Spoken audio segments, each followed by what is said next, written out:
जरा सोचिए, दो बहुत बड़ी आर्थिक ताकतें मतलब भारत और यूरोपीय संघ एक दशक से भी ज्यादा समय से एक डील पर अटकी हुई थी। एक दशक से ज्यादा। और अब जाकर वो बातचीत पूरी हुई है।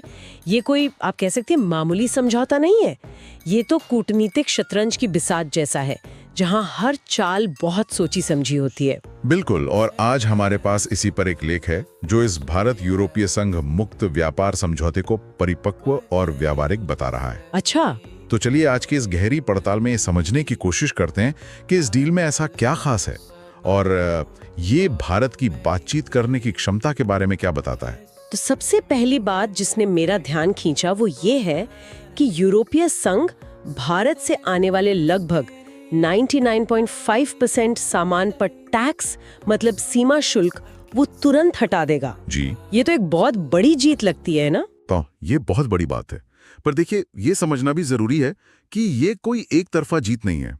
भारत ने भी बदले में यूरोपीय संघ के लगभग 97.5% सामान पर टैक्स में छूट दी है। अच्छा, पर यहीं भारत की समझदारी दिखती है। उन्होंने अपने सबसे संवेदनशील सेक्टर जैसे कि खेती और डेयरी, इनको इस डील से पूरी तरह बाहर रखा है। मतलब एक बहुत सोचा समझा संतुलन बनाया गया है। बिल्कुल। ये बहुत दिलचस्प है। मुझे याद है लेख में ये भी लिखा था कि 2013 में ऑटोमोबाइल यानी गाड़ियों के मुद्दे पर ही सारी बातचीत बिगड़ गई थी। हाँ, उसी पर। तो इस बार ऐसा क्या अलग हो गया कि दोनों पक्ष मान गए? यही तो इस डील की सबसे मजेदार बात है। उन्होंने एक कोटा आधारित सिस्टम बनाया। कोटा आधारित मतलब आसान भाषा में कहें तो यूरोप की जो महंगी लग्जरी गाड़ियां हैं वो एक तय संख्या तक कम टैक्स पर भारत आ सकेंगी, जिससे उनकी कंपनियों को फायदा होगा।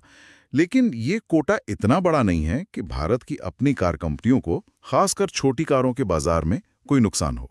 लेकिन क्या इससे भारतीय कंपनियों को वाकई में सुरक्षा मिलेगी या ये लग्जरी कार कंपनियों के लिए बस एक पिछला दरवाजा खोलने जैसा है? सवाल बहुत अच्छा है, पर यहाँ संतुलन ही सब कुछ है।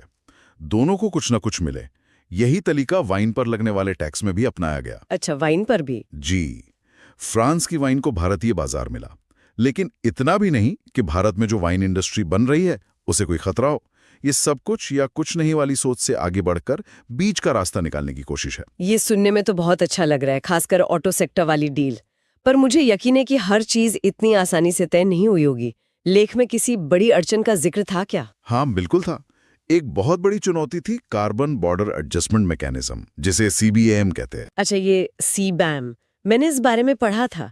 ये तो भारतीय स्टील और एल्यूमिनियम निर्यातकों के लिए एक बहुत बड़ी चिंता का विषय था। तो इस पर भारत को क्या मिला? देखिए,